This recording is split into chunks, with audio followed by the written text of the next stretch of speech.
You wouldn't. I don't think you would have done it if you knew how hard it was. I think it's important that you underestimate. No, I wouldn't have. I wouldn't have. I said to the guys, I said, if you told me that we were about to do a 14-hour hike, it took us 14 hours.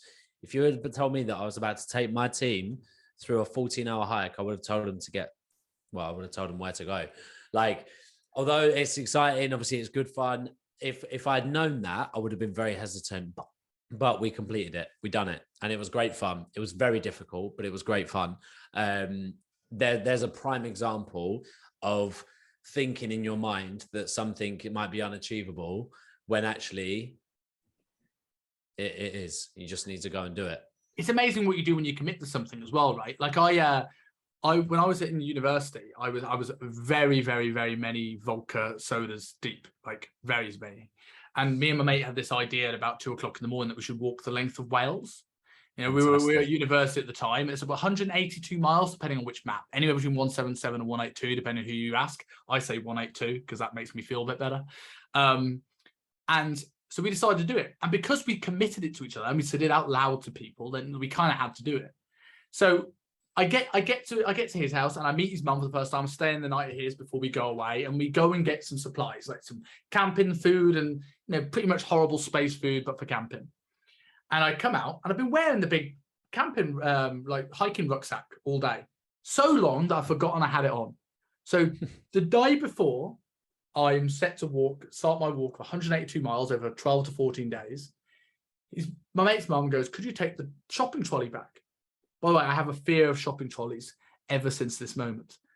I completely forgot I had this bag on my back. So, of course, as any stupid boy, try and ride the back of the shopping trolley.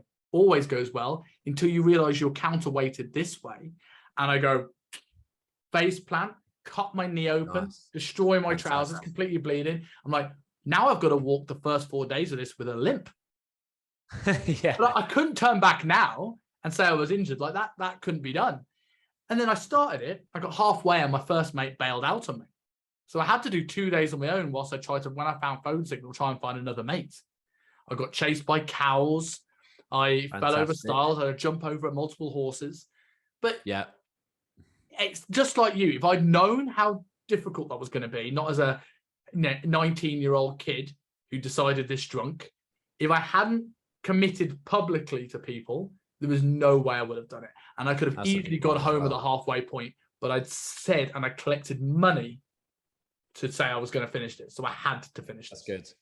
I was this close from throwing in the towel. We'd summited the second peak and it was horrendous weather and I felt awful. I had multiple pulled muscles, strains. I felt sick. I was dizzy. It was just horrific. But yeah, there was just this I was group leader.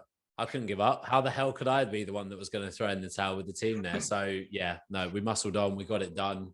We were in great spirits afterwards. It was the best cup of tea I've ever had in my entire life. After that, let me tell you that.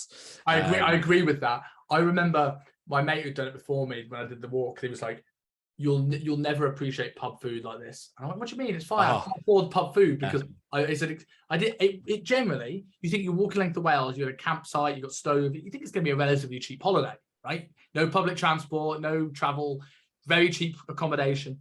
It's not, because you think you can live off pot noodles and rubbish camping bacon for 2 weeks, but it's so draining, and you're so depleted that the thought of going and having fish chips and a beer, it becomes every other night, and it becomes surprisingly expensive. And I remember 3/4 of the way through, me and the second mate who joined me, we never struggled to have a conversation. We're back and forth the whole way through. We get lost on the way to Hay on Wye, and what was supposed to be an 8-hour walk turned into about 16-hour walk. And we were so depleted, we're just quiet for about 5 miles. We break a little Alpenbar. It's only food I had on me, like a ration in half, and we had half each. And I've never felt nutrients uptake into my system quicker than that. You're so depleted that a tiny little bit of carbohydrates perk me up more than any carb up for a photo shoot has ever done. Yeah.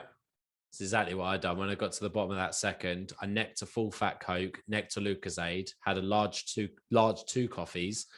And I was like, I need to, this is I was scraping the barrel at that. Hey guys, thank you very much for watching the podcast. If you're like me and like to binge watch podcast episodes, click here for our most recent episode.